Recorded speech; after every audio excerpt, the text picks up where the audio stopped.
Well, it sounds like this peace process that's been going on for a little bit less than a year is picking up steam.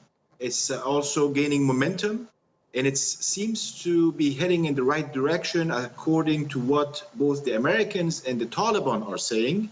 They have been involved in a bilateral dialogue for the past few months. They have been trying to work out modalities in an agreement on the withdrawal of military forces, foreign military forces from Afghanistan, in conjunction with Taliban giving assurances that they would never resort to terrorism or allow any group in the future from Afghanistan to be a threat to the outside. Now, it seems like it's not sealed, it's not final, but it seems like there's a lot of progress on this 2 counts. But there are also 2 other counts where we now hear that there's progress. The intra-Afghan, the meetings that will be taking place amongst Afghans, on one side the Taliban, and other side the society of Afghanistan, the political society, civil society, and others.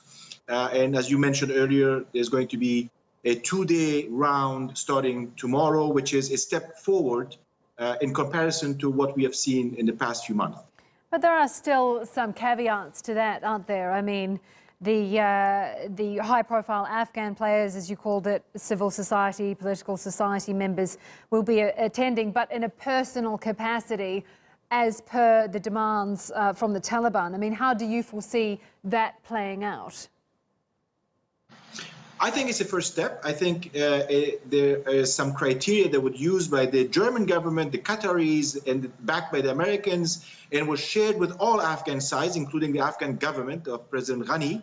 And I think everyone signed off on these criteria items, and they agreed to have this list of 60 or so Afghans come from Kabul mainly and join maybe a couple of dozen Taliban who are in Qatar already. And tomorrow, for the next 2 days, have a chit-chat. This is not going to be political negotiations. They are not going to address how to change the constitution and what kind of political order we're going to have and how a ceasefire should take place. I think they're going to talk mostly generalities. They're going to express their views on an individual basis. But let's remember that almost all of these individuals represent a political constituency, including the government.